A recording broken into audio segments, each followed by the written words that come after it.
عليكم ورحمة الله تعالى وبركاته. مرحبا بكم من جديد في وصفة جديدة من وصفات نعمان الشهية. اليوم غادي نحضر لكم وصفة ديال التلبينة النبوية اللي كان وصلنا عليها الرسول صلى الله عليه وسلم، فكما وصل عليها بالتداوي بها عند وقوع أحداث يعني حزينة، لأنها كتريح القلب وكتهدئ وكتعمل على تخفيف الحزن. خليكم معايا نشوفوا المكونات اللي هي مكونات بسيطة وطريقة التحضير ديال هذه الوصفة. كما كنقول لكم دائما ما تنساوش الاشتراك على القناة وتضغطوا على الجرس باش توصلوا بكل جديد. ويلا خليونا نبداو. بالنسبة للمكونات اللي غنحتاجو في هذه الوصفة، فأنا كما كتشاهدوا معايا عندي هنايا 6 المعالق ديال الدقيق ديال الشعير، كما كتشاهدوا كيكون محمص وكتكون فيه هذيك النخالة ديالو. وعندي هنايا نصف لتر ديال الحليب، وهنايا عندي العسل الحر. غادي نستعمل العسل الحر بما انها وصفه صحيه فغنستعمل العسل الحر. وهنايا عندي التزيين فغنحتاجو الكركاع.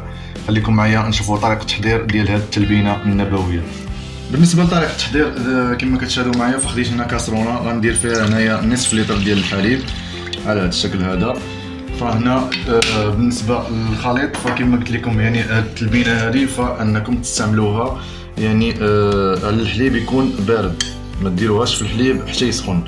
وكما كتشاهدوا انا خديت 6 المعالق ديال هذه التلبينه كما كتشاهدوا على هذا الشكل هذا صافي. وغادي نبدا نحرك الخليط ديالي على هذا الشكل هذا كما كتشاهدوا، نحركو وهو يعني في الحليب بارد قبل ما يعني نشعلوا ليه البوطه على هذا الشكل هذا، يعني حتى تجانس هذاك الدقيق ديال الشعير مع الحليب ديالنا. فكما قلت لكم فالكل نصف لتر فغديروا 6 المعالق ديال التلبينه.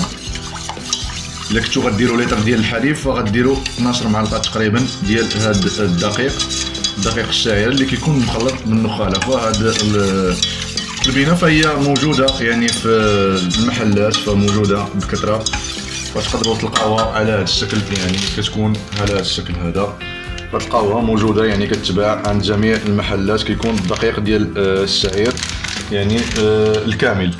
صافي انا غنبدا نحرك هذا الخليط ديالي.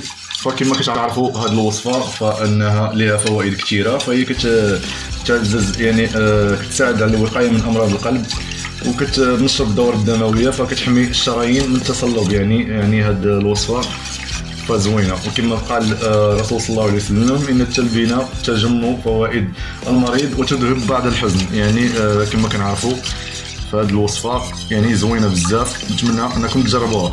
صافي هنا غادي نبدا نخلط الخليط ديالي على الشكل هذا، نحركو يعني باش ما يتحركش لينا ولا شي حاجه. كنبقى نحرك حتى تبدا طيب هذيك التلبينه ونضيفوا ليها العسل، يعني غنديروا العسل الحر. والا ما كانش عندكم العسل الحر فيمكن انكم ديروا عسل ديال السكر. فكما كتشاهدوا معنا فيعني هذيك التلبينه ديالنا فهي بدات كتطيب على هذا الشكل هذا. شوفوا الشكل ديالها كيفاش كيولي، يعني كيولي داك الشكل بحال هكا، كتبدا تختار، كتبدا دير واحد الفقاعات. فهنا يعني التلبينه ديالنا كتوجد بسرعه كما كتشاهدوا، يعني ما كتاخذش بزاف ديال الوقت. صافي ملي كتبدا بحال هكا على هذا الشكل هذا فهنا كنقصوا عليها النار ونضيفوا ليها يعني واحد المعلقه ديال العسل على هذا الشكل. كما قلت لكم يعني حنا غنستعملوا عسل اللي غيكون عسل طبيعي، واللي ما عندوش العسل الطبيعي او العسل الحر فانه يعني يدير عسل ديال السكر ماشي مشكل. حنا بما اننا الوصفه طبيعيه فحنا غنديروها طبيعيه 100%. صافي على هذا الشكل هذا كما كتشاهدوا هنا التلبينه ديالنا بدات كتوجد. غنخلط هذاك العسل فقط باش انه يذوب على هذا الشكل هذا، وندوزو باش نحطوا هذه الوصفه يعني في الطبق ديال التقديم ونقدموها لكم بالصحه والراحه.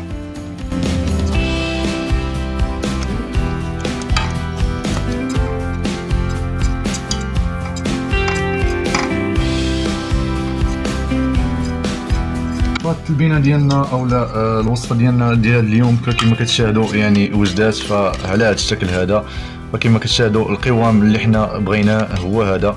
صافي هنا غادي نقدموه لكم يعني على هذا الشكل. فالصراحه هذه الوصفه صحيه، نتمنى انكم يعني تجربوها، ضروري انكم تجربوها. فهي وصفه كما قلت لكم وصى عليها الرسول صلى الله عليه وسلم، فطبيعه الحال غتكون لها فوائد كثيره. نتمنى انكم تجربوها.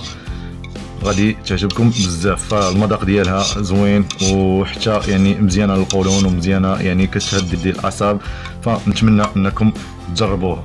صافي كما كتشاهدوا يعني هاد التلبينه الشكل ديالها كيفاش يعني كيجي زوين. فهنايا غادي نزينوها، فالتزيين كيبقى حسب الرغبه، فباش ما بغيتوا انكم تزينوها فيمكن لكم انكم تزينوها باي طريقه، بالمكسرات باي حاجه يعني بالزبيب اولا بشي حاجه اللي زوينه. صافي على هذا الشكل. فاحنا هنا اختارينا اننا نزينوها بالقرقاع على هذا الشكل، يعني طريقه اللي سهله وبسيطه. وكما قلت لكم يعني بالنسبه للعسل، فاللي ما عندوش العسل طبيعي فيمكن ليه انه يعني يزينوا بعسل يعني ديال السكر، ماشي مشكل. فكيبقى غير فقط للتزيين. فهاد الوصفه يعني تقدروا تناولوها حتى بلا عسل، فهي من الفوائد ديالها اللي مزيانه. صافي وبهذا كنتحصلوا على الوصفه ديالنا الرائعه. كما كتشاهدوا الشكل ديالها كيفاش كيجي، يعني بطريقه رائعه وبسيطه، ويعني كتحضر في وقت اللي قياسي. نتمنى ان تعجبكم الوصفه، والتقيوا ان شاء الله في وصفه اخرى من وصفات نعمان الشهيه. ما تنساوش الاشتراك على القناه والضغط على الجرس باش توصلوا كل جديد، وتهلاو في راسكم.